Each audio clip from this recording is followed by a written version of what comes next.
There we are. There we are. Hi. What's up? How are you doing? I'm good. I'm ready to roll. Good. All right.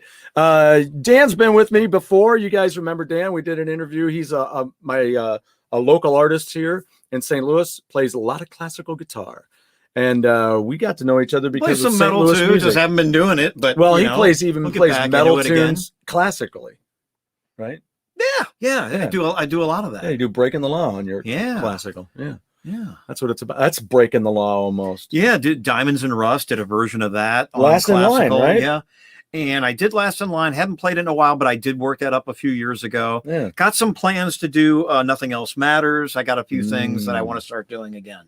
What about wait, you just said it.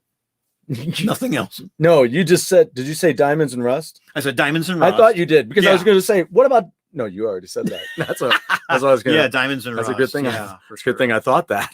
I'd been like, gee, Stu, that's great. Could you shut off the camera now? We're done.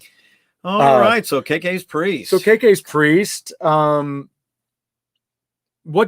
Okay. So here's the thing. We were doing a show. I was doing the show and Dan was like, hey, we had to talk about that. Yeah. Last week we talked about doing it and here we are tonight doing it. So I was like, I heard a few tracks, but this happens.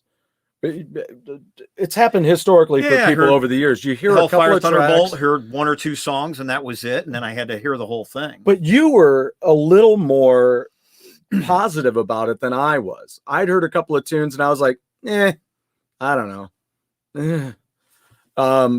But you were like, you really liked it.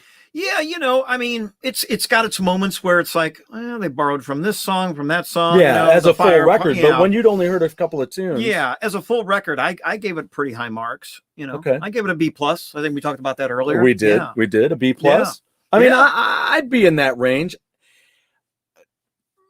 Can't give it an A. I mean, don't get me wrong. I love Ripper. Right. By the way, Ripper sings great on this record. The production's great. The mix is great.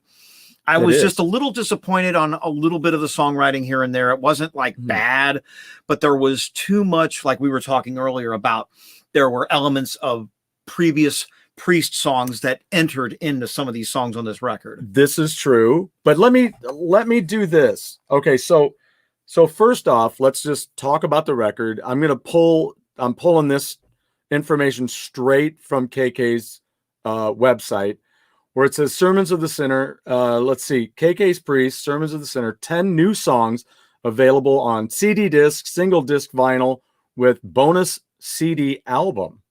What the hell's that mean? Yeah, I don't know. So you get a single disc vinyl with a bonus CD album. So do you get it together? Because I already bought the CD. Now I'm screwed. Yeah, I don't know. So now I have 2 CDs. Yeah, I don't quite understand that. Okay, well, we'll find out.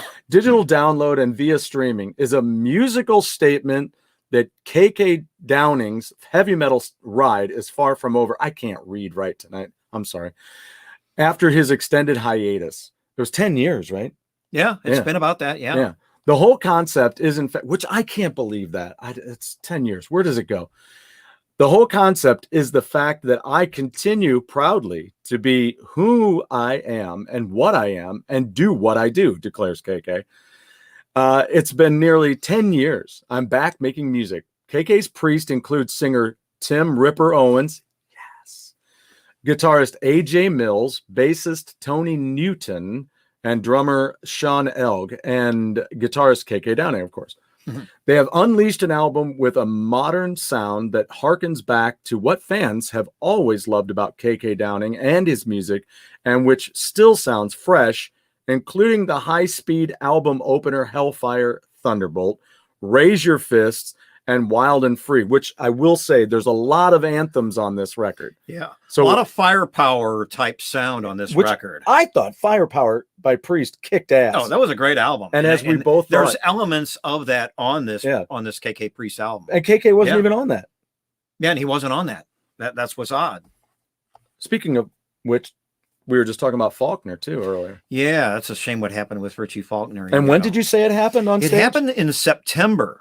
Okay. They were doing a show, and it was right around the time, either shortly before or after they did the St. Louis show. Because they were out at the with Sabaton, amphitheater. Right? With Sabaton, yeah. and he had a heart attack on stage on painkiller. Shit. And he survived it. He's in recovery, and they said he's doing well. That's crazy. But the tour is canceled till further notice, and then the KK Priest tour they're still waiting for dates. Yeah, if you go on their website, there aren't any tour dates yet, but I'm really looking forward to it. I'm looking forward to having him on the show. And Ripper.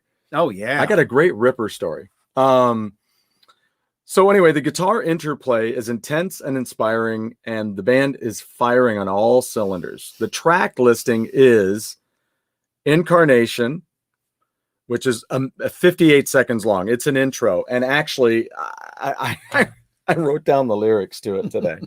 It kind of reminded me. It's kind of a narration kind of thing. I know, and I can't even say this to you. This guy hasn't seen Rockstar. I have not seen Rockstar. Shame so after the show, I'll be kicking his ass. That's how he's going to leave. So I'll be having to call 911. I'm going to kick his ass. He should have seen that by now. So anyway, enough of that. But anyway, there's a scene at the end of Rockstar that I don't know. It just harkens back to that on that Incarnation. It's kind of an intro piece, 58 seconds long. And hold on a second. Let me just read this to you. Since the beginning of time, great storms came from afar. With blinding light, the tongue of the vipers struck down with the sounds of hellfire and thunder. Struck metal, giving birth to the chosen ones. That's like us. We're like chosen ones. They did go forth and did create for all to hear the sounds from distant heavens. Now, hear the warning as time is running out. You know why he said that? Because he's talking about all the musicians who are dying. Right. And the guy who replaced him almost died on stage. As time is running out, lest never forget these sermons of the sinner. So that's how it starts.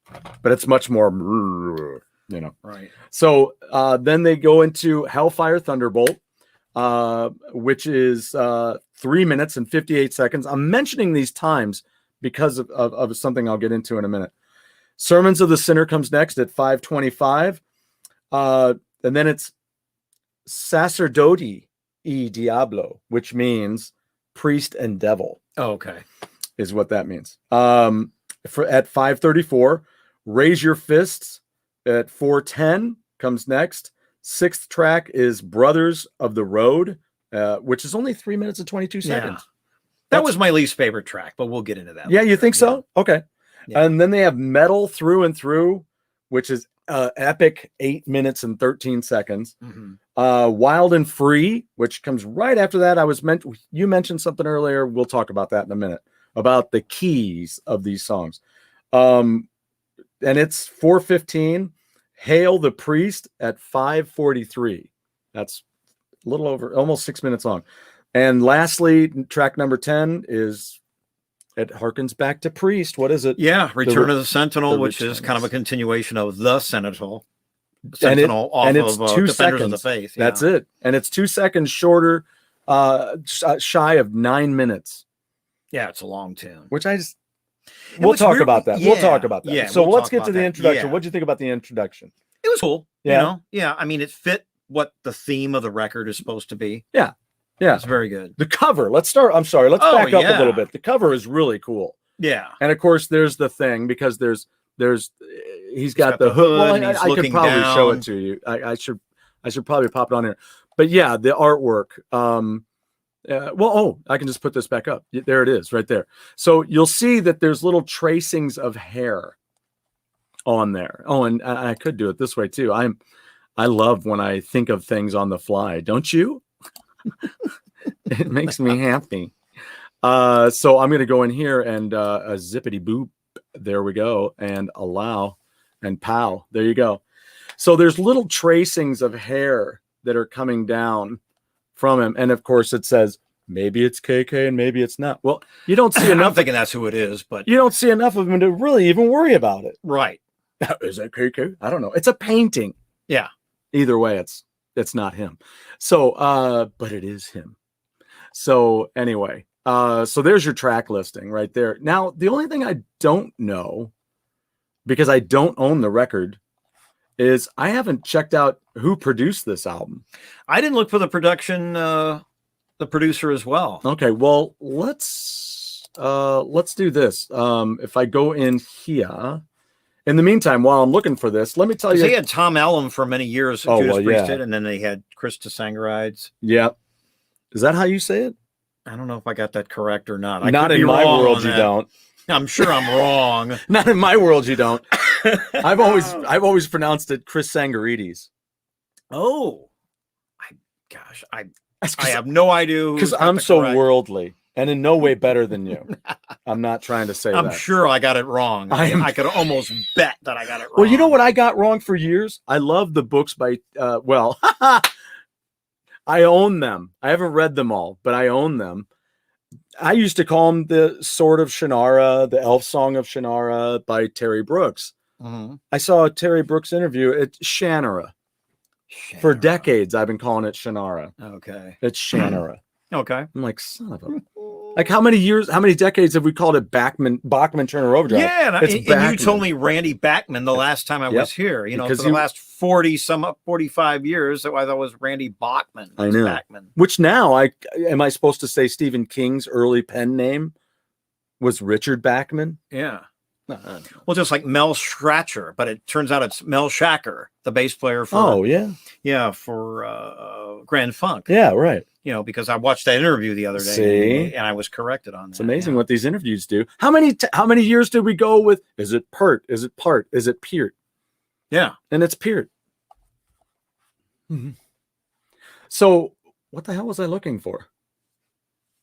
We got sidetracked. Well, I mean, that happens. Oh, we were looking for the producer. Yeah, the producer. That's what I was going to go to. Discogs is what I was going to do because I love Discogs, and it tells you all kinds of stuff. I'm sure there's it should denote on the website on KK's. You would think, but I didn't. Website. I didn't see anything. I didn't look for it, but I'm sure it's got to be on there. I didn't look for it. I didn't smell for it. Let's see if it tells us. No, it doesn't tell us there. So I don't know. Anyway, but anyway, let's go through these tracks then. Let's go through this one at a time, shall we? Yeah. So let's get down to Thunderbolt. So we're back to that. So very much to me, it was a good song. You always want to have your first song a bang. Yeah. And to me, it reminded me a lot of the Firepower vibe. So you're feeling Firepower. Somewhat, yeah. See, I felt Jugulator. Okay. I was smelling Jugulator. I have to go back and listen to those. I listened to a little bit of both those records that Ripper did when he was with Priest. Yeah. I liked Jugulator better than Demolition, I do believe. Demolition was... And you know what I didn't do? I didn't grab Glenn's album. I meant to grab Glenn Tipton and Rob's Glenn Tipton's solo record was great. It was. Yeah. It's been a while since I listened to it, but as I recall, the last time I listened to it, George Lynch was on there? Yeah. Really? Mm-hmm. He played with I think he was on there. Oh, you know what? I don't know if I'm lying. That might be a lie. I don't know. That might be a lie. But Billy Sheehan's on there. Oh, Billy Sheehan is on Glenn Tipton's solo record. Okay. Yeah. All right, great. Yeah. And then but that's what I'm feeling. I felt a lot of Jugulator in that. I'll have to go back and listen, because Firepower was the last Priest album that I really gave a lot of attention to. Yeah, and I really like that album. I'd be interested to know what anybody thinks about it. We got a lot of people chiming in here all of a sudden. Oak City Gamers, what's up? A lot of Oak City. Thank you. Herb Wars. What's up, dudes? Oh, there's my girl.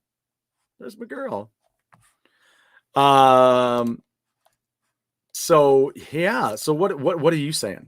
No, I hate thinking of things on the fly. Oh yeah, I know. Spontaneous thoughts, nothing to do. You know what? What's a guy always say? He always says, you always time flies when you're having fun. And he always goes, time's fun when you're eating flies. That's what he always says. See, Sangrites. Oh, yeah. Wow. We were both wrong on that. Big loves to you too, Nita. And I'll be back in town this weekend, as a matter of fact. So let's move on to the next one. Sermons of the Sinner. Title track. Yeah, that was great. I thought it was as good or better than the opening track. Yeah, I mean, if you are ready for just a fireball of a record opening with these two tracks are amazing, as well as the I always say it. Yeah. Sacerdote di Diablo. E Diablo. Mi Diablo. It would be so much better if I spoke that naturally. Because Diablo is definitely Spanish, but I don't know what the first word is. So it's priest. I guess it. Well, that's priest. Yeah, I know. I was just wondering what language, because Diablo is devil in Spanish. Yes, right. But the first word is, I'm assuming that's Spanish as well. It's a different way of saying padre, I guess. I don't know. Because that's what it is. If you put that in, maybe that's how you say priest. Padre is more like is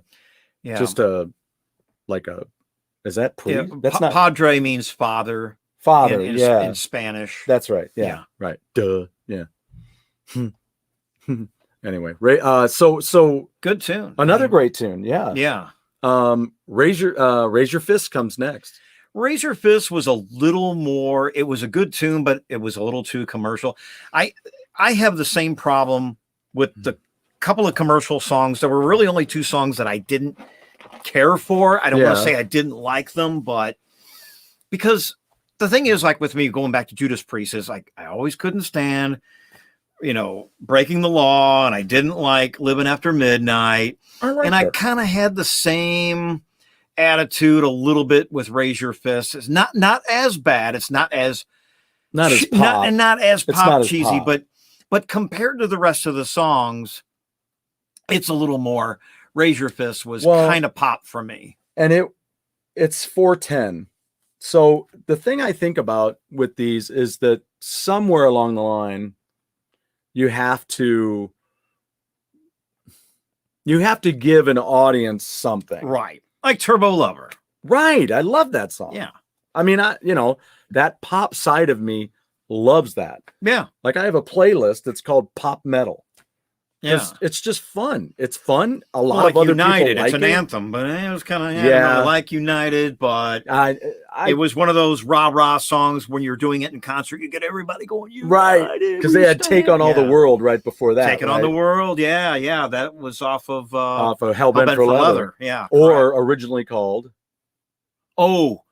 That was originally called. Anybody? Oh, see if you can beat Dan. See if you can beat Dan. Tell me what the album was called. That was not the original title. What's the original? Was the second title. What's the original? Killing Machine. Yes, I got it. Nobody beats you.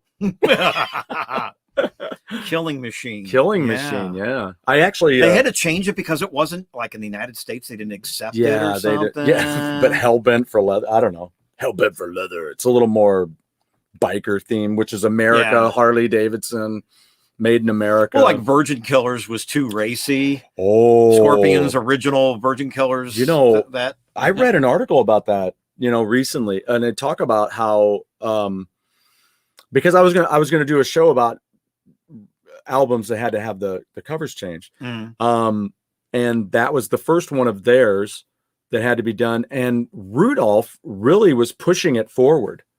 He was one of the people that was really, but he doesn't feel good about that now. But at the time, he was just thinking it was edgy. And we didn't have the brain power at the time to go, this is freaking disgusting. Yeah. You don't take a nude girl and, do that.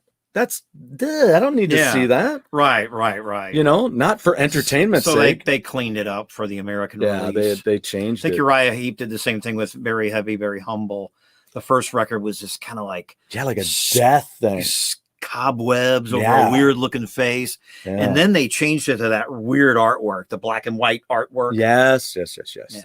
So, right. So, it happens, But just getting back to the song, so Raise Your Fist, I get it. Yeah. And the thing about it is they have to have these anthemic tunes because they're going to hit the road. Yeah. And they need to automatically they don't want to pull. I wouldn't want to pull the same old anthemic tunes that you've been doing with Priest for years. Right. If You got to have something your own, new. And, you know, let's face it, we live in a commercial world. You know, I mean, you have to, in order to get radio play, right, you got to have at least 1 or 2 songs off of an album that are going to be radio friendly. That's it. Something that's under 4 minutes, that's going to have a catchy, repetitive hook. And, you know, Razer Fist has it. And also the next song, Brothers of the Road. Right. Which I liked better. Yeah, Brothers of the Road is that the one that's only, it's 3 minutes and 22 seconds. Mm-hmm. So it's another one of these where this is like a uniting album, right? So the Hellfire Thunderbolt it's this like fictitious story of metal and how it came to be and how we all metalheads unite around it, right? And so that's what a lot of these things are. Razer Fist, Brothers of the Road, metal through and through. Yeah. What do you think about metal through and through? Before we do that, I'm not sure about this guy's opinion on Priest. But Priest is not super pop, but super pop in so many ways. Yeah, I agree. I agree. They can every album has its elements of pop. It does.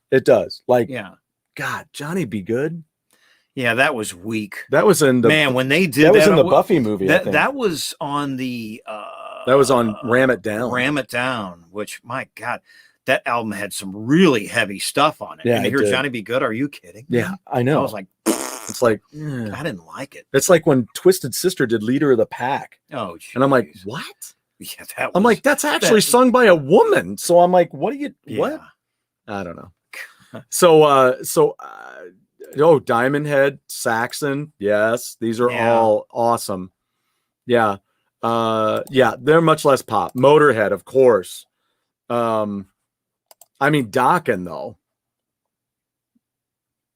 Dokken is less pop. They're really more pop. I'd say they're more pop. I'd say they're more pop. Yeah, they're more, but not as pop as especially that some voice. Of the other, you know, pop. Some of the hair metal that came out of LA at the time. Right. Dokken was a little more slick production. Right. Little more, the guitars were a little bit more kind of classical-ish because George Lynch was kind of that type of player. King Diamond. We were talking King Diamond. Right? King Diamond. We'll be getting into that here in a few Diamond minutes. Later, yeah. And then there's a track. I will remember what that freaking number is. I'll look it up and we'll do that. But I was going to say something. So yeah, think about that Halford thing. I want to get back to that in a minute. But Metal Through and Through is over 8 minutes long. It's 8 minutes and 13 seconds long. Yeah. And I think it's too long. Especially with the weavings in and out. Yeah. I just thought it's too long. I like it when it gets into it. Yeah. And I like the opening. Mm-hmm. It's acoustic guitar, right? Right. If I remember correctly, I listened to the whole thing today. I know. Yeah. And it's hard to this afternoon. And, you know, I had to cram the whole album in about an hour and a half before I got to your house. Yeah. But I did listen to the whole thing in its entirety. I paid attention to the whole thing. Yeah. I'm in agreement with you on the Metal Through and Through. Yeah. I want to like it. And I'm like, because it's us, it's me. It's like, Metal Through and Through. I mean, there was something. I'll read some of what's on the website from KK and this guy who wrote it, which I wish I could have read. I'm sorry. I can be an editor, right? I could be an editor because I go through stuff all the time like this, and I'm like, right, that needs to be edited a little bit. So anyway, I'll read it verbatim almost, but another guy wrote it, and I there are things that I would change. And one thing I just wanted to throw in on guitar solos, because when I listened to this record, the only thing I didn't like is as good as the guitar playing is. Yes. I felt two things about the guitar solos. Each song, the guitar solos sounded too much like each other. I get you. It was a lot of fast, 30-second note picking on the right hand. And I hope nobody gets pissed when I say this, but I told you earlier. It's just your opinion. It's just my opinion. But there was at times it was too much like, are you trying to be Kerry King of Slayer? Yeah. And I'm not bashing Kerry King. I'm not saying I don't like him. But I'm just saying for this band, this is not a thrash speed metal band. It's not a thrash band like Slayer is. And for me to hear a lot of that type of guitar playing, soloing, to me, I just, on a couple of songs, it's cool. They could have been a little bit more melodic, maybe did a little bit more tapping, maybe some, I know that KK is really not a sweep picker. I don't know too much about this new guitar player. I don't know anything about him. Right. So if there's anybody out there in YouTube land that knows about the guitarist that he chose to do the record with, which by the way, I think is a great guitar player. But like I said, I think there's just too much. I'm going to show you how fast I can play scales. It's like Yngwie. It's like that guy. It's like I have a love-hate relationship with Yngwie. I think he's a fantastic scale player. He's a fantastic sweep picker. But it's just like I feel like every time I hear a song by him, it's like I'm just getting a clinic. It's not like Andy LaRocque. Oh, right. Who's from King Diamond, who I think is way more melodic, but it comes from that feel. And Uli Roth when he was in the Scorpions. Right. So that was my only big bone to pick with the album was I felt that some of the solos were too Kerry King-ish. And so for whatever it's worth, like I said, I'm not disparaging Kerry King at all. Well, no, I mean, but here's the thing. I'm not a Slayer fan. And neither am I. And that's okay because I just don't like, there's a lot of bands that I like that other people don't like. So I've always okay. I mean, Rain and Blood. I mean, you have to admit that the riff is iconic. Da, da, da, da, da, da, da, da. I mean, kind of. I don't know. I just could not. The only time I really ever heard that song was on Guitar Hero. Okay. And I'm like, what the hell? I'm like, it's just noise to me. It's just like, I don't know. I just was like, some of the riffs. I mean, like I said, even though I'm not a Slayer fan, I do like a lot of their riffs, but like I said, I think the guitar soloing on this record is good, but there was just too much of the 30-second note and fast scales. With they could have done more string bending and a little bit more phrasing. Yeah, that like when you listen to traditional Judas albums. Right. Yeah, because you're dealing with Glenn on the other side. Right. And it's like And Glenn was a very melodic player, even though he has a capability of being very shreddish. Yeah. Right. Especially after Painkiller. I was shocked when I heard Painkiller. I'm going, what did they do? They bring in like Paul Gilbert just to. Oh, I know. It was kind of wild. I'm going, well, that was him. He really graduated from pentatonic school and and I've always liked, Glenn Tipton, even in the old days, even in the early 70s. And we were talking about earlier that you saw them in 77 on the Stained Class tour. Saw the Stained Class tour. And where did you see them? At Busch Stadium. Yeah, that was incredible. 77 Super Jam. And we were looking it up. There was REO Speedwagon, Ted Nugent. Who else was there? There was two others. Was it James Walsh Gypsy Band? Or no, that was Gypsy. It was Gypsy. Gypsy, okay. That's all I remember. Seemed like I'm missing REO? I said REO. You said REO. Ted Nugent, REO, Judas Priest. And I guess that was it. Gypsy and Yeah, that was a great. Nobody had ever heard of him. That was the first time that Judas Priest ever played St. Louis. Hey, while we're discussing this also, as I said in the description, we're going to be talking about songs to put on your playlist. Not that we're going to say all of them, but we both came up with a short list of like 10 songs, and my buddy JD turned one in. And so we'll read those. And these are songs that you can put on your playlist for your Halloween party. So if you got something in mind, think about it. You can put it out here. They might be the same. Hold off on it, though. Don't start putting them out there yet. We'll get through our list, and then that way we don't have a bunch of double ups. And I go, oh, that was on my list, blah, blah, blah. So maybe I shouldn't have said anything, but we'll see how nice you can be about it. Fin Troll. You guys heard Fin Troll? No, I love them. I've heard the name, but I've never tuned. I never checked them out. Super pop. Okay, really? Yeah. Super heavy pop? Is that what I want to know? Yeah. If it's super heavy pop, I'm cool with that. I've heard Eclipse from Eclipse. I think they're from Sweden. Mm-hmm. And I heard the new one of the newer King Company albums. And there's another band that I was just watching the other day that's really like melodic pop metal. Yeah. And they're from Sweden called Melrose Avenue or something Avenue. Begin with an M. Can't remember, but just watched them the other day. It was pretty impressive. Wow. Pantera, Exodus, Biohazard, Exodus. Is it Exodus? Yeah. Is that who?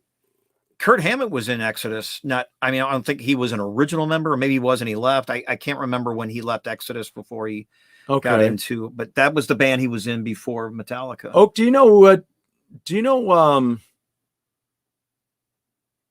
who the bass player is in that band in Exodus? I think that's I just saw him in Nashville. Never kept up with any of the early West Coast thrash, the traditional. Yeah. Because they were on tour, I think, with Megadeth for a long while there when they were like back. They went through a lot of personnel changes. Okay. I think Exodus had a lot of people. That was kind of another revolving door band. Obituary. Yeah. See, you go a lot. Obituary was one of the Florida bands. They came from that same group of bands that all came out of Tampa. Yeah. There was I can't remember the name of the record company and the studio, but there was this famous studio in Tampa where bands like Cannibal Corpse and Obituary. It's just over the top for me. I can't do it. There was another band. Yeah, it's too much. I just can't do the death metal, but too many bands. I hear you. We're the same. It's like you start talking about certain bands or types of bands that do something you like, and you're like, oh, and this one. Oh, wait, there's this one. Oh, what about this one? Yeah, and it's just like 10 hours later, you're like, okay, you've only gotten through so half much the list. Overkill. It's just unbelievable. Overkill's a great band, which is a great. That's band. One of my favorites. Yeah. I like those guys. I'm sure Oak likes those guys. Metal, folk, pop, Fintroll. Fintroll is it's very melodic with folk band stuff. Okay. Interesting. Their bassist went off. Kind of like Teresa's from Finland. I really like. Yeah, James Gibson. Thank you. Yes, I just saw him. He was in the bassist Nashville. from Exodus. Okay. Yeah, and we hung out because he was an Ampeg endorser. Oh, I hung out with them at the NAMM show. Yes, but also we hung out when I was hanging out with Megadeth when I saw him during those years when Jimmy McDonough was with them. And then thank you very much. But I was in the crowd down there at Rockin' Pod, and we went to the Mercy. That's a bar. And they had this huge like Billy Sheehan was playing, and Carmine Appice played, Vinny Appice played, all these people played. And Mr. Gibson was there. I was like, oh, I wish I could talk with him real quick. Ron Keel was there. Oh, okay. Yeah. Oh, what was this? Wait. Kirk Hammett was from. Oh yeah, right. Yeah, that's what you were mentioning. The other guys. I never was a big Kirk Hammett fan. Yeah, me neither. What the Metal Through and Through has this kind of a chorus thing where it's kind of the way it's produced. It's very much. I don't know what it is.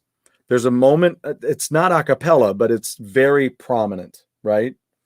Metal Through and Through. I think it's towards the end. Okay, yeah. You know what I'm saying? Yeah. Like I said, I went through the album once through this afternoon. So and then Wild and Free starts. I'm trying to put everything in order the way that I heard it. Yeah. Well, Wild and Free starts a cappella, and I did not think that was the right song to follow that one. Yeah, there was a lot of weird things with this album where they would put things in places like, wait a minute, like ending the album. We'll get to the Return of the Sentinel, and I'll make my point on that. Yeah. But where I thought that ended very anticlimactic. In my opinion. I did too. It ended so mellow. It's for almost a 9-minute. I mean, it's a great song, but the end of the song, the last 3 minutes. Is but it's supposed to be him like on his deathbed. Right. So it's like the Sentinel's like lived all these lives now. I mean, and now it's his time. Right. He's put an end to so many lives. Kind of sort of see the point, But to a certain extent, again, I thought it was a little too long. Yeah. Because the original Sentinel was barely 6. It's been so long, but it was definitely shorter. So the original Sentinel was shorter. Yeah. I mean, I can check Discogs, but I think it was Defenders, right?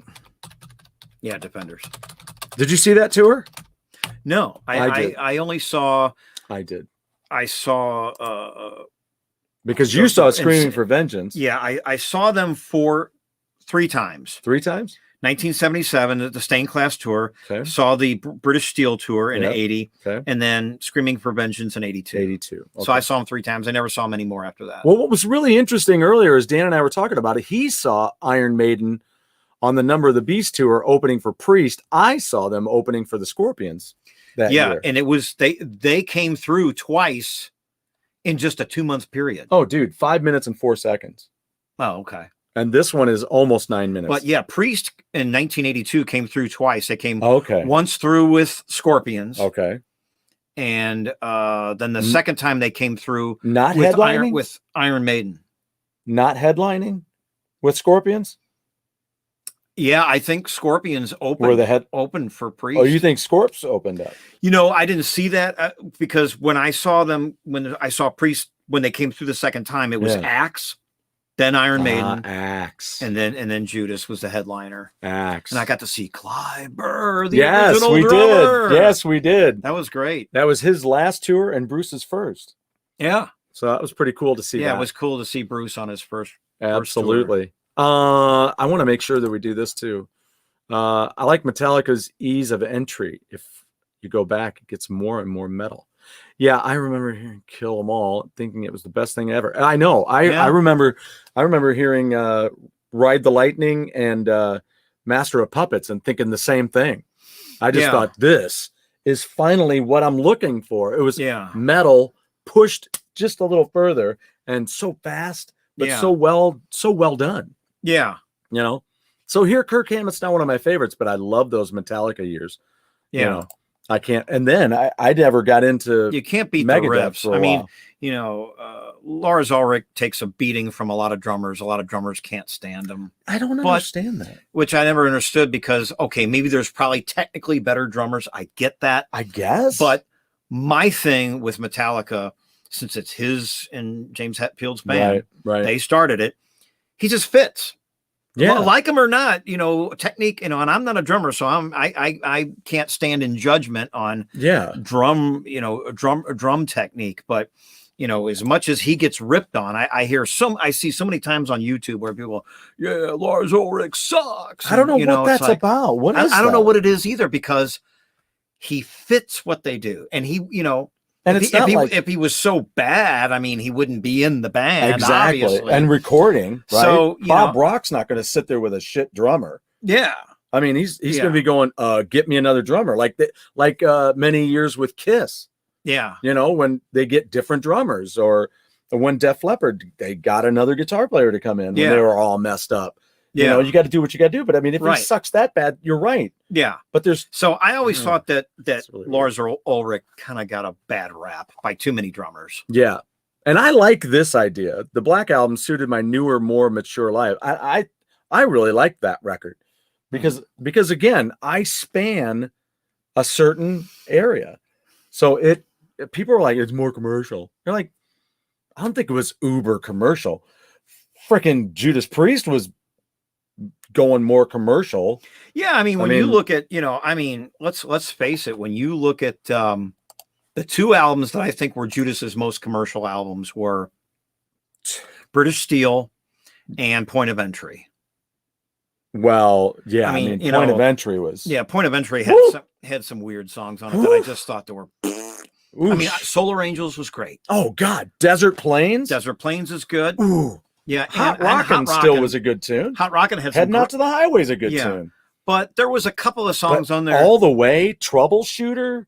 Yeah. What was? Oh God, there's a couple. You say yes. Yes, I say no. Oh, I hated that song. God, it's like you could have left the commercial crap off that album. Just shove a tomato up my nose. I was like, oh, are you kidding me right now? I was so pissed. Because my parents bought it for me. I flipped out. Here it was, 1981. Yeah. And I'm like, it's one of those days when I heard Solar Angels, I'm going, killer. And then when I heard some of those other songs like Troubleshooter, I Say Yes, you know, I'm going, why did you put those songs on? Oh my God. I mean, I already thought that a couple of the tunes, you know, I always thought that Breaking the Law was, you know, we said that earlier. See, but I love that. Breaking the Law. I'm good with all of British Steel because British Steel to me was Rapid Judas Fire. Priest's equivalent of. I'm in no way, shape, or form saying they're alike. I'm just saying that was like their Back in Black. Sort of, yeah. Because it spanned same year. a bunch of people. It did. It was, 1980, yeah. And it spanned all groups of people.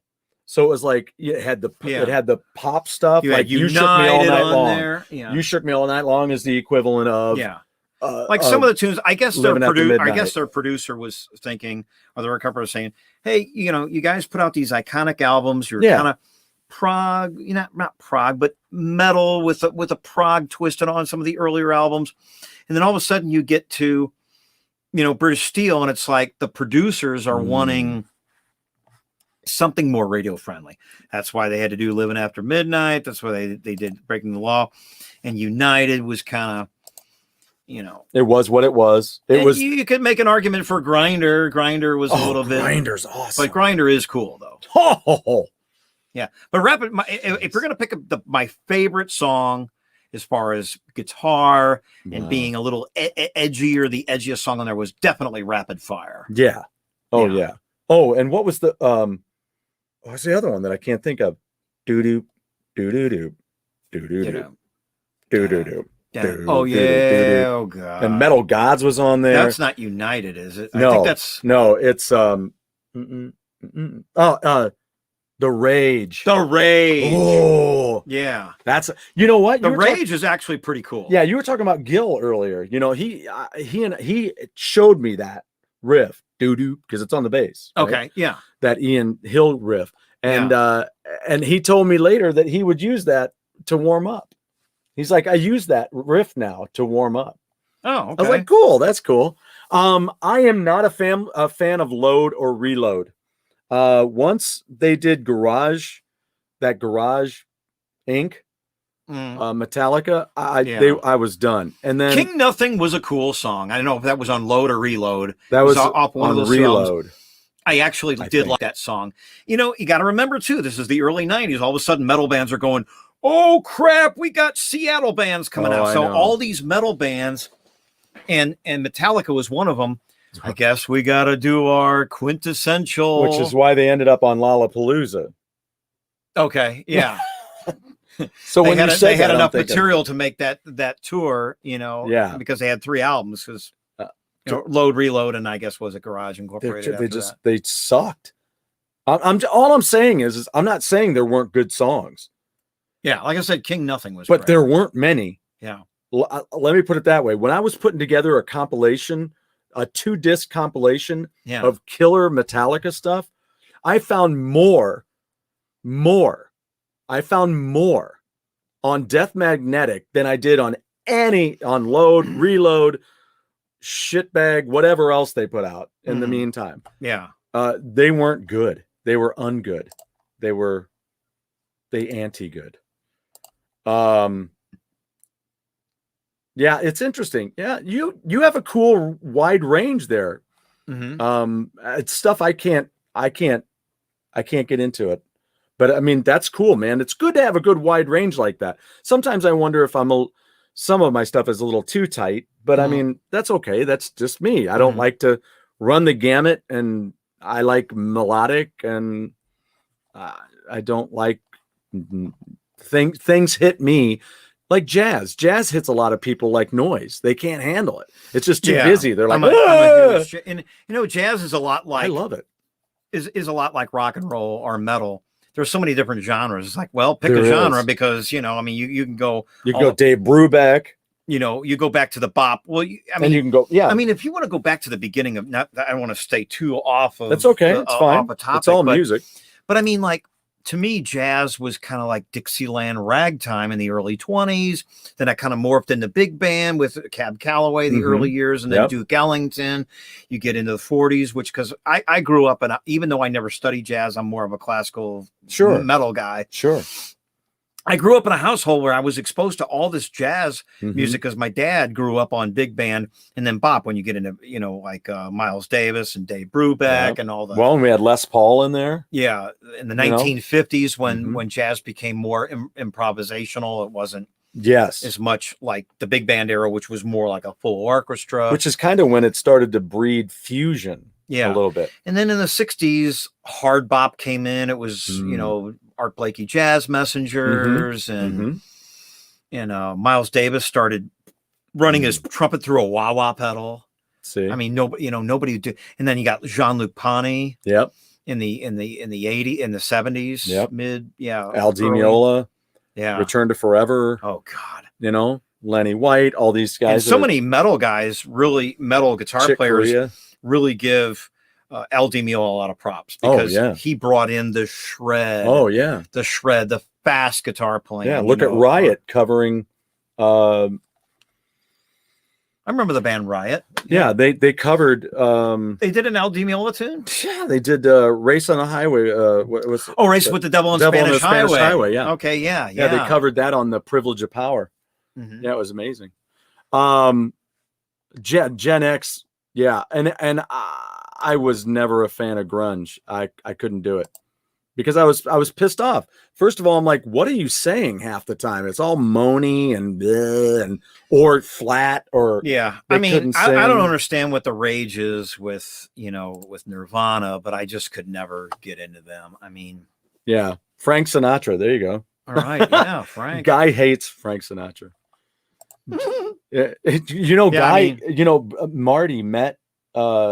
Marty went down to Texas. And with the Bon Jovi tribute band, they played a gig in Texas, and John Bon Jovi was there. And he goes, and I met him. And he goes, it's crazy playing Bon Jovi tunes in front of John Bon Jovi, first off. But then he goes, it's kind of like meeting the Frank Sinatra of rock and roll, you know? And Guy, I told Guy that story. He goes, yeah. He goes, I get what he's saying. Neither one of them can sing. My God, damn.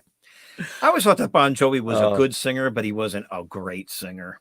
Yeah, I mean, like me, I'm kind of that way. I'm a pretty good singer, but don't know if I'm a great singer.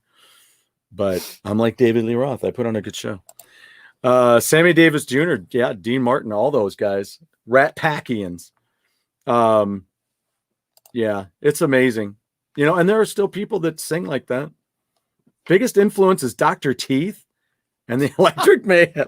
Dude, that's great. Because we were just talking about Muppets last night. It's funny. The Muppets have a new Haunted Mansion movie that's out streaming, and I didn't like it. Oh. Other people in our group did, though.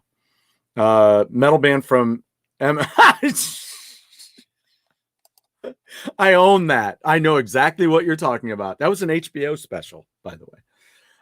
The track listing for Point of Entry, real quick. Heading Out to the Highway. There you go. Don't Go. That's one of their. Yeah. Don't Go was Hot Rockin'. Turning Circles. That was Turning Circles. Yeah. Yeah. Desert Plains. Yeah. One of their favorites to play live. Right. My understanding. Solar Angels. Fantastic tune. You Say Yes. That's the worst. How do you follow Solar Angels with You Say Yes? Who thought that was a good idea? I mean, well, having it on the album was a mistake from the get-go. I mean, and then after that, you got All the Way, which is kind of a good pop tune. I didn't mind it as much. And Troubleshooter, My Little Troubleshooter.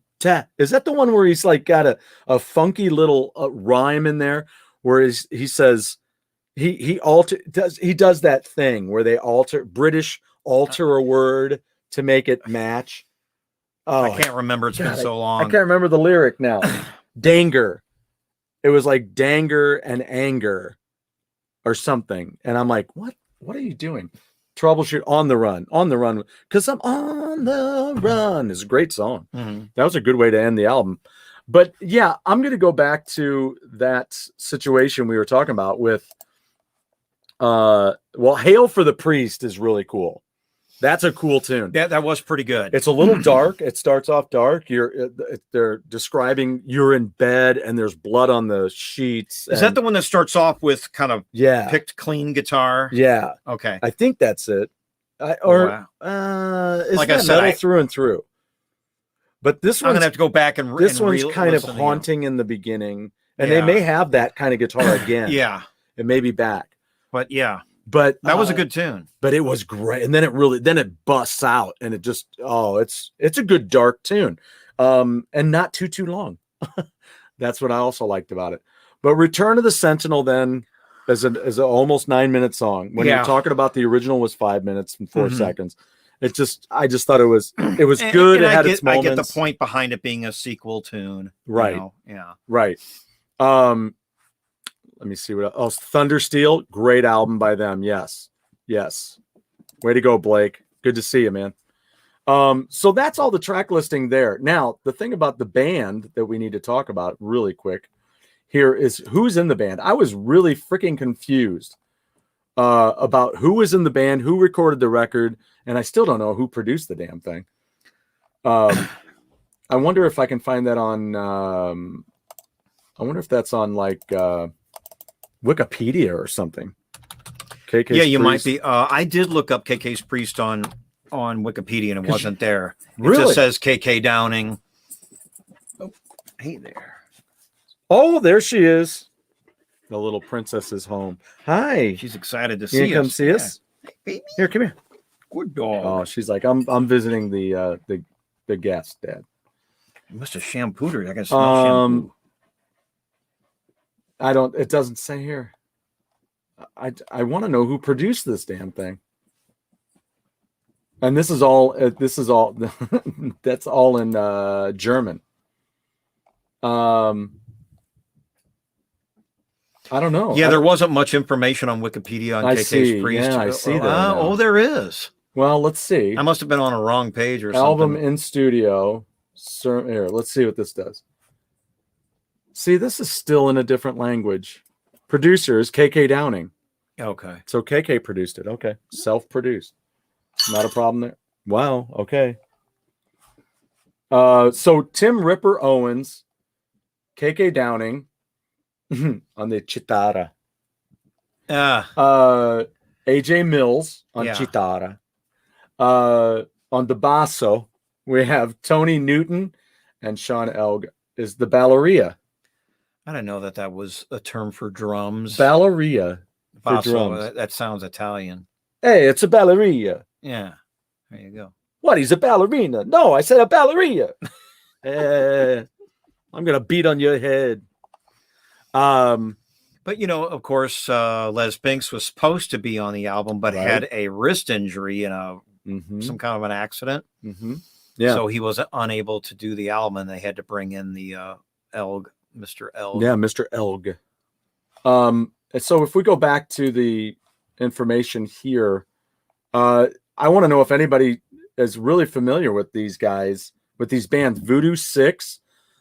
Tony Newton was in Voodoo 6.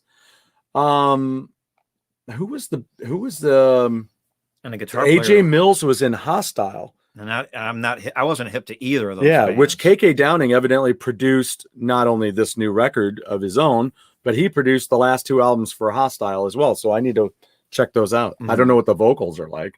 I may not love the vocals. But Death Riders and Cage, that's where Balleria, Sean Elg is originally. Oh, okay. He was from those 2 groups. So yeah, and then Ripper Owens. Have you heard much more of Ripper stuff outside between this and Priest? I know he did some other stuff, but I don't know what he did between Priest and KK's He's done a ton of work with Last in Line, which was the whole Dio thing. Oh, he actually, okay. He was in the tribute band. Yeah, he toured with that, recorded stuff for the Last in Line album, tribute stuff for Dio, and then he did a solo work. He had a solo album that came out. He did some solo stuff, but then I met him when he was here with Iced Earth. He did the Glorious Burden with Iced Earth, and was a great record. So he was on the album. Yeah, he was on the album and toured with them. So they came over to Pops, and that's when that's the funny story, because I went into the show, right? Because Jimmy McDonough was the bass player at the time. Before he went, right after that, he left and went to Megadeth for a blip. And then they were doing the show over at Pops. I went over there and got backstage because I knew Jimmy, right? And then Ripper comes out with the biggest suitcase I have ever seen. And this huge, he's a golfer. So if you want to hang with Tim, become a good golfer. I wonder if he's played much with Alice Cooper. I don't know, because I know Alice Cooper's a good He's a player, huge too. golfer. Yeah. Yeah. So he comes out with this stuff. I go, dude, do you need some help? And he goes, do you mind? I go, yeah, no, I don't mind. So I take this huge, I don't know if I took the huge suitcase or the golf clubs, and then we took them out. He goes, I just need to take them out to the bus. So I took them out to the bus, and then, and he goes, thanks. And he goes, he goes, hey man, there's some beer in the bus. You just go in and then you do this. Just go get yourself a beer. I'm like, oh, okay. But I'm not, it's not, you know, because it's like somebody else in Megadeth telling you to get on the bus. But who are you waiting to tell you to get on the bus?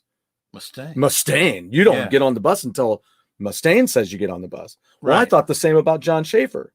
I was like, oh, I'm not going to just pop on there. That's the moment when John Schaefer shows up and goes, what the hell are you doing on the bus? Yeah. Ripper said, oh, sure he did. You know, I don't know. But I get to talking with John, and we made our way to the door of the bus. We had this great talk. John Schaefer is aces. I'll tell you, he's one of the greatest musicians I've ever run into and talked to. So down to earth, one of those guys. So we get right over to the door. Door opens up, and there's Ripper coming out, and he's got a beer. And I said, hey, is that my beer? And he goes, no, you didn't get a beer yet? I look at John and I go, I am not getting a beer until you tell me I can go on that bus. And he goes, I get it. You know, he goes, get in there, get a beer. He goes, I'll tell you what, get me one too. So I walked in there and got a couple of beers. Oh Lord. But that was, that's my Ripper was really cool. He's a real nice guy. I look forward to having him on the show and talking to him again. Yeah. Cool. And stuff. But a great record overall. Yeah. I gave it a B plus. I gave it a B plus. I'm going to give it it's their first record. So, you know, yeah, I guess I would go to a B plus because I'm a huge Priest fan. Yeah. And a supporter of KK because he was really aces too when I met him. And one of these days I'm going to get that video down and show it to you guys. The interview that I was a part of in 1986 on the Turbo Tour. Oh, okay. So, but he's such a great guy. And I think for him to have left the band and taken some time off and then come back and done this record, I would almost give it that A minus. Maybe so. B plus, A minus. Can you do that? Yeah, you know. Can you do that? I mean, why not? I don't know. It's almost like it's a micron of a difference. Right. But, you know. It's like I got up there and built the house right on the line of B plus and A minus. Because I do enjoy it. I ordered it. It's coming. It's on the way. So, you know, and I didn't get tired of listening to it solid for like the last 24 hours. Right. You know, anytime I was listening to this record, nothing else. So, you know, I wasn't getting tired of anything. The one weird thing about it, I will say, is I got to thinking it was a longer record than it is. Yeah, it was 50 minutes total. 50 minutes total, only 10 tracks. And one of those is 58 seconds. It's the intro. Right. So you got like 9 songs on the, well, if you're thinking about the 2 8-minute songs, you break those down into a couple songs. You got 12 songs. Right. So it's kind of, you know, I got 11 to 12 songs. So I just sometimes I don't like when you get this whole list of songs and you can't even remember any of it. So what song did you like? Shoot, I don't know. There's so many songs. I don't know. There's like 13 songs, 14 songs. I'm like, the new Angel album has a crap ton of songs on it.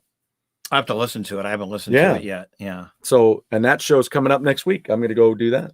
So I won't be on Go Game Go this next week, but I will be back next Thursday doing my review of the Angel show.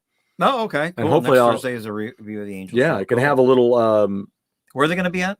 They're going to be at the Wildie over in Edwardsville. Wow. Yeah, I know, right? Wow. I bought us VIP tickets.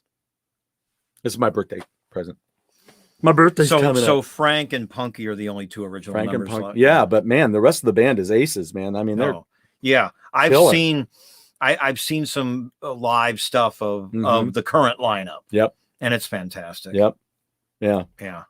Well, all right. Well, we went through the record. Now, what we wanted to do is add some songs to your playlist for this Halloween, if you're going to go out and party, if you're going to have people over, if you're going to give out candy on Sunday night or Saturday night, and you're going to have speakers out front and you got songs you want to play.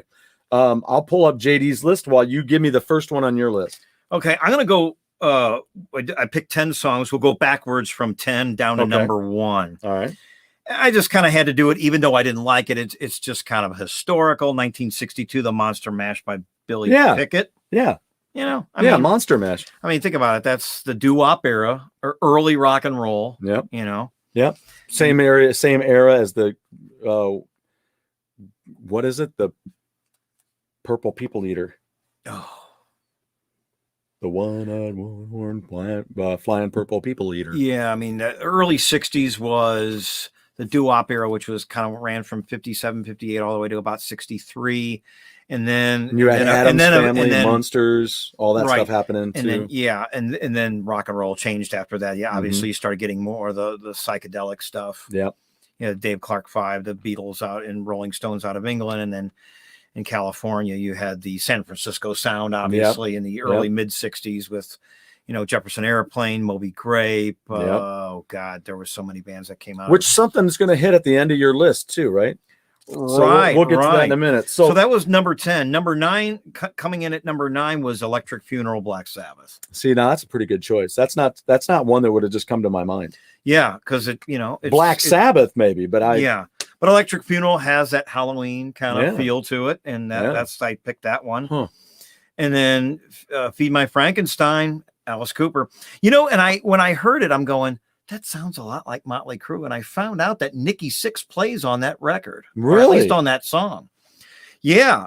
It was Steve Vai on guitar and Joe Satriani and Nikki Sixx on bass. Wow. Now, I don't know if that was the whole album. Yeah, or just that track. Or just that track, because I'm sitting there thinking, when you listen to it, it has a very Dr. Feelgood type of groove to it. And what movie was it in? He did it He did it in a live show. In what movie? Anybody? Feed My Frankenstein was Oak City. Had to get going. It's 8/12. Okay, yeah, that was not too long ago. Rising Force, good call. Yeah. Okay, and then it was in Wayne's World. They went and that's what they played when they went to go see him live, and they had their backstage passes. Okay. And who was the guitar player? And what band did he join? Okay, well, he's been through so many different guitar players. They go when they were like, we'll party with you. Because, I mean, he had Satriani for a while. He had Vai, I mean, I think for a short period. Yeah. I know Slash played for Cooper for a little bit, didn't he? No, he didn't. I don't know. I was thinking he played with... I don't know. You know who he had for bass player, though, before he went off and did his own band? Kip Winger. Yeah, Kip Winger played a little while. So Steph Burns. Steph Burns was the guitar player at that time. And Steph Burns went on to be in Y&T. Okay. Yeah. He took over when they got rid of Joey Alves. And then Welcome to My Nightmare was my next Alice Cooper another pick, Alice Cooper. which I thought was a good Halloween pick. And then, of course, I had to pick a couple of King Diamond tunes. I picked The Invisible Guest. Thanks for reminding me. And the song Halloween. And really, when you think about it, I didn't want to pick a bunch of King Diamond tunes. When you think about it, most of his stuff is very... I know, it's very dark and... Very Halloweenish, everything. Right. I mean, look at Abigail, the entire album. The whole theme of Abigail, you know. Right. Then number 4 on the list was Bark at the Moon. Ozzy had to have that in there. That, I think, is on JD's list as well. Okay. Number 3, Fear of the Dark, Maiden. Oh, that's a really good choice. I like that was a good Halloween one. Yeah. And then, of course, Number of the Beast, Maiden. That's a great choice too. See, now, that one just didn't come to my mind. I don't know why. I don't know why Maiden just didn't flood into my head. Because you have what else by Maiden? Murders in the Rue Morgue. Yeah, Murders in the Rue Morgue. Hallowed Be Thy Name. Hallowed Be Thy Name. That's what I thought too. Yeah. What about Still Life? Yeah. Still Life was kind of a creepy, kind of a in the well, kind of all these visions they were having. Yeah. And even though I hated the song because I didn't like Bailey, was, Take Your Daughter to the Slaughter, which I thought, I hate that song. But if somebody wanted to pick it for a Halloween, did he do that? He didn't do that. That was Okay, because I thought sure he was. Maybe I'm wrong. Yeah, no, I think that came from not Fear of the Dark, but it was No Prayer for the Dying. Oh, okay. It was That was No on Prayer there. for the Dying. Yeah. And then my last and my number one choice was the Four Horsemen from Aphrodite's Child. Aphrodite's Child. Aphrodite's Child 666 album, which had And what year was that? 1970. 70. 51 years ago. And what's that song about? Well, that whole album was basically kind of a weird twist on the Book of Revelation. Oh. It was like somebody as if they were observing it themselves. Yeah. Yeah. If you go back and listen to it, Oh, I'd love to. It has kind of a dark side. Well, I mean, it has a dark view of it because it's an individual looking at things happening as they see the Book of Revelation happening. Wow. And you know who was in that band was Vangelis.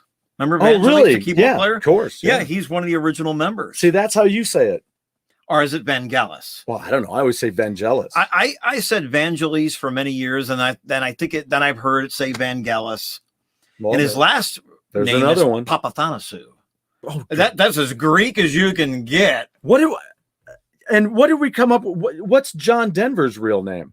I don't know John Denver's real name. It is 3 names. Well, like Doris Day, her real name is Doris Keppelhoff. Yeah. Doris Kappelhoff. Yeah. Let me see if I can figure this song. So that's my Halloween picks for the night. Room 24. If you want to catch a cool tune, speaking of King Diamond. Oh, okay. There's the singer from King Diamond, yeah, is on that, makes a guest appearance on Volbeat's album Outlaw Gentlemen and Shady Ladies on the song Room 24. Not a huge Volbeat fan, but they are a good band. Yeah, they're decent. I really got into them. Those earlier albums of theirs, so good. So good. So JD also, let's see what else JD had. I know he had to Bark at the Moon on there. Number the Beast also. Oh, wow. Here's a great one. I didn't even see this on the list earlier. Stranger in Town. Remember that one? Stranger in Town? Toto? Yeah. Better watch out. There's a stranger in town. They're talking about it's about Jack the Ripper.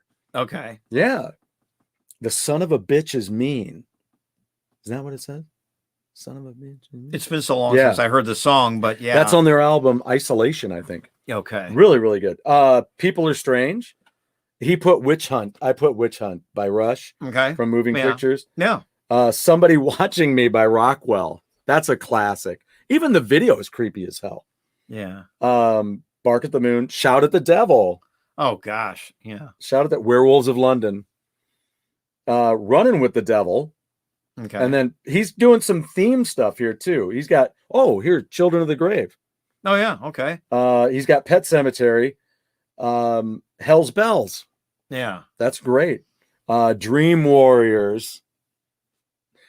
That's a great one. That's God of Thunder, he says. Ghostbusters. The X-File theme. Stranger Things theme. Addams Family or Munsters themes. Those are all great for your parties. Yeah. My list is a little deeper. Okay. I told Jeff the other day, my buddy on Go Game Go, I told him, I said, you know what? If you want to come up with songs, you just send me your songs. Because, I mean, I got them just flowing in my head. I can come up with 10 songs in like 2 minutes. So it probably took me about 3 minutes because I was a little distracted. But I have over here, this list. I was like, these are the songs on the KK Downing album. Night Prowler by AC/DC. Mystified by Fleetwood Mac. One of my all-time favorite Bob Welch tunes. Nightcrawler by Judas Priest. Yeah. Nosferatu by Blue Oyster Cult. I'm not familiar with It's the last song on Spectres, and it's brilliant. Spectres is a great album. Spectres is amazing. 1977. Yeah. Harvest Moon by Blue Oyster Cult. Yeah. That's from it's 2 words. Heaven Forbid. It's really cool. Talks about a small farm, like a farm town that's also I think anyway, about strange happenings. She-Wolf by Megadeth from Cryptic Writings. Room 24 is on my list. Witch Hunt again. The Creeper by Molly Hatchet. Oh, wow. And one of my favorite it's so funny that you kind of put yours in order because I didn't, but This song that I'm going to mention last is like the number one creepy tune on my list. The Legend of Woolly Swamp by Charlie Daniels. I don't think I've ever heard that Shut your mouth. It was on case. They played it on the radio. Maybe Legend of Woolly Swamp. Yeah. It was about they lived out in Booger Woods, and it was about the two brothers. There was an old man that lived out in the swamp, right?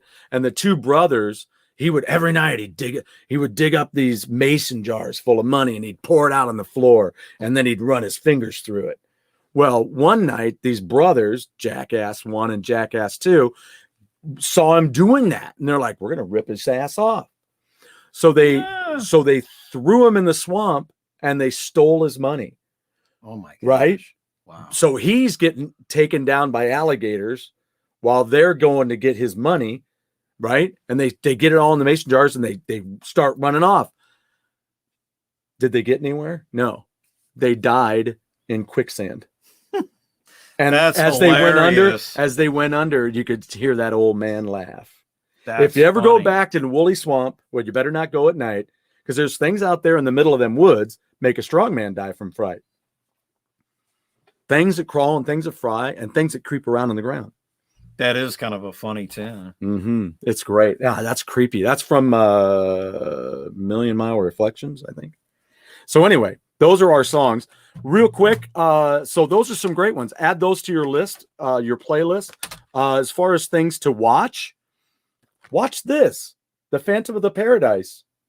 Why? Because it's awesome. Not only that, it's Brian De Palma's first film, and look who it's got. It's got my favorite guy from back in the day. Why can't I never say his name when I want to? He wrote all those songs. Thomas Dolby? Is that no, it's our little guy. Oh, this is horrible. I can't even say it. He wrote he's out in the country, Three Dog Night. Paul Williams. Oh, Paul Williams. Yeah. So it's got Paul Williams and the guy, I don't remember that actor's name. He was in Used Cars, and he wouldn't drive blue cars, or was it red cars? And I think it was blue cars. And he's in it. But it's fun. Brian De Palma's first film. It's kind of a musical. And it's a lot of fun. Otherwise, if you want to get rock and roll, check out Trick or Treat with Ozzy Osbourne and Gene Simmons, called Ragman on Blu-ray that I bought on there. Fastway does the soundtrack. Mm-hmm. That's the soundtrack right behind you there. And it's a great rock and roll stuff. Get the soundtrack by Fastway. It's fantastic. In the meantime, too, real quick, thank you, Papa Pete. Damn you, Papa Pete. I got Live Aid. Look at that. He was telling me about Live Aid. I said, I got to order it. I found a cheap deal on it. 4 DVDs. You got Live Aid. Look at that. Everything from Bob Dylan down to David Ruffin and a bunch of other people that I don't know. Well, there's Howard Jones, Adam Ant, Kiki D. Judas is on there too. Yeah, they are. Yeah. God. Yeah. Ozzy Osbourne. What a mix of I know. Look genres. At this. Look at this disc. I mean, it starts with the Pretenders and ends with the Cars, and in between, Phil Collins, Black Sabbath, Style Council, Ozzy Osbourne, Status Quo, Elvis Costello. Oh my gosh, Status Quo, a blast or early big time 70s English band. Yeah, crazy stuff.